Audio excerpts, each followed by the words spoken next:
கொஞ்சம் கூட இரக்கம் காட்டாத இந்திய அணி. பங்களாதேஷ் பாகிஸ்தானை தொடர்ந்து நியூசிலாந்து அணியையும் சூறையாடிய இந்தியா, பாகிஸ்தானுக்கு அடுத்த அதிர்ச்சி கொடுத்த இந்திய அணி. அதாவது நடந்து வரும் சாம்பியன்ஸ் டிராபி தொடர் என்பது தற்போது முக்கியமான கட்டத்தை எட்டியிருக்கிறது.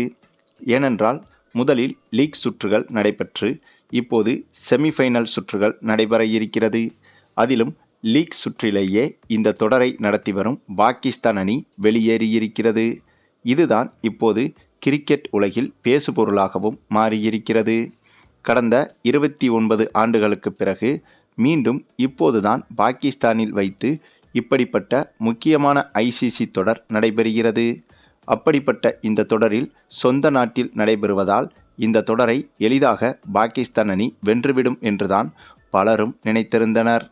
அப்படி இருக்கும்போது இந்த தொடர் ஆரம்பித்த வெறும் 5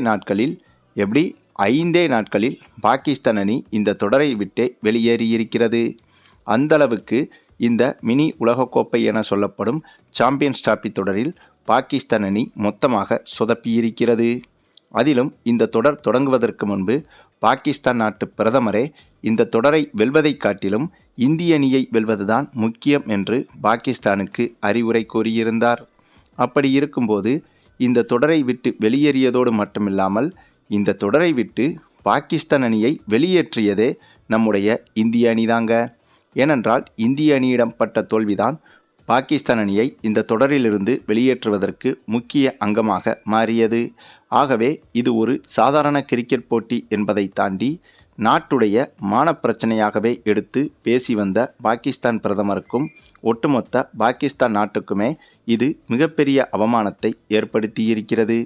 அது மட்டுமில்லாமல் இந்த தொடர் ஆரம்பித்து பங்களாதேஷ் பாகிஸ்தானை அடித்து துவைத்து அடுத்ததாக நியூசிலாந்து அணியையும் தற்போது இரக்கம் பார்க்காமல் சம்பவம் செய்திருக்கிறது இந்திய அணி. ஆமாங்க, இந்த தொடரில் இந்திய அணி கடைசியாக இந்த லீக் சுற்றில் நியூசிலாந்து அணியிடம்தான் மோத இருக்கிறது. ஆகவே அதனைத் தொடர்ந்து தற்போது வார்ம் அப் மேட்ச் ஒன்றும் இந்த இரு அணிகளுக்கிடையே நடைபெற்றது. அந்த மேட்சில் முதலில் பேட்டிங் செய்த நியூசிலாந்து அணியை வெறும் 38 ரன்களில் ஆல் அவுட் செய்து சரித்திர சாதனை படைத்திருந்தது இந்திய அணி. பின்னர் 2.3 ஓவர்களிலேயே அந்த 38 ரன்களை சேசிங் செய்து இந்திய அணி பிரம்மாண்ட வெற்றியையும் பதிவு செய்திருந்தது. ஆக மொத்தம் தற்போது வரை இந்த தொடரில் இந்திய அணி மட்டும்தான் மற்ற அனைத்து அணிகளை காட்டிலும் சிறப்பாக விளையாடி வருகிறது. பத்தாக்குறைக்கு தற்போது விராட் கோலி வேறு பழைய ஃபார்முக்கு திரும்பிவிட்டார். ஆகவே இனி இந்திய அணியை எந்த ஒரு அணியாலும் இந்த தொடரில் அசைத்து பார்க்க முடியாது என்றே சொல்லலாங்க.